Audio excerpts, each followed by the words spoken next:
Jammu to అక్నూర్‌కి వెళ్ళే దారిలో ఏమన్నా రెస్టారెంట్ ఉంటదేమో అని చాలా ట్రై చేసాం కానీ మాకెక్కడికి దొరకలేదు. సో, మొత్తానికి చీనాబ్ దాబాకైతే చేరుకున్నాంమాట. అక్కడ బయట వాతావరణం చూసి మాకంత నచ్చక వెళ్ళిపోతుంటే అక్కడ లోపలున్న కస్టమర్స్ ఒక్కసారి ట్రై చేసి చూడండి ఫ్రెష్‌గా వండుతారు. మీరిక్కడున్న పాత్రలు ఇవి చూడొద్దన్నారు. సరే అని చెప్పి ఒకసారి ట్రై చేద్దామని చెప్పి మేమైతే రోటీ అండ్ కర్రీస్ చెప్పాము. Veg curries and chicken curry. Veg అయితే పన్నీర్ టమాటా కర్రీ చెప్పాము.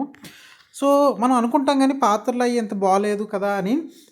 5 స్టార్ హోటల్‌లో గానీ, స్టార్ హోటల్‌లో గానీ ఇంతకన్నా వరస్ట్‌గా చూపిస్తున్నారు. మన టీవీలో రైడ్స్‌లో పట్టుబడుతున్నారు చూడండి. టీవీ9లో గానీ, ఎన్‌టీవీలో గానీ చూపిస్తున్నప్పుడు, లోపల రైడ్స్ చేస్తున్నప్పుడు నిజంగా ఫ్రిడ్జ్‌లో కుళ్ళిపోయిన మాంసం, ఆ పాత్రలు, ఆ గిన్నెలు అయన్నీ చూస్తుంటే ఓకే. దాని మీద ఇవే చాలా బెస్ట్ అన్నట్టు అనిపిస్తుంది. ఎందుకంటే వీళ్ళన్నీ మన ముందే చేస్తున్నారు. మన ముందే కూరగాయలు కోస్తున్నారు. మన ముందే చికెన్ అయితే చేస్తున్నారు. మన ముందే కర్రీ చేస్తున్నారు. మన ముందే అన్నీ రెడీమేడ్‌గా పక్క పెట్టుకొని ఏది అడిగితే అది చేస్తున్నారు. రైస్ మనకి చూడడానికి బాస్మతి రైసే ఉంటది ఇక్కడ. కాకపోతే కర్రీ మాత్రం మంచి నాటీ స్టైల్‌లో చేశారన్నమాట. మంచి టేస్ట్ ఉంది. పన్నీర్ టమాటా కర్రీ అయితే అదిరిపోయిందన్నమాట నిజంగా రోటీతో.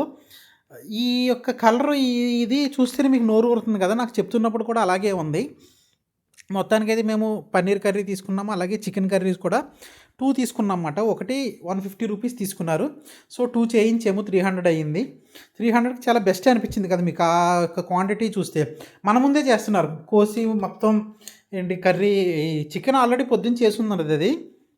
సో, కాకపోతే ఏంటంటే మన ముందు కర్రీలా చేస్తున్నారన్నమాట. ఆ ముక్కలన్నీ ముందే వేపుకొని పెట్టుకున్నారు.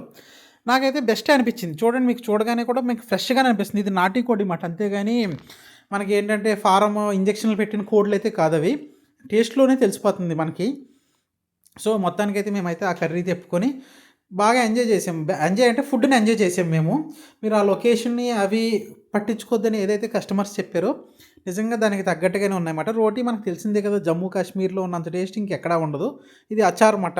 అది కూడా చాలా బావుంది. సో, ఇంక లాస్ట్‌లో ఒక లివర్ ఫ్రై అయితే తీసుకున్నామన్నమాట. సో, మొత్తానికైతే అక్కడ ఉన్న వాళ్ళందరూ సాటిస్ఫైడ్ అని చెప్పొచ్చు.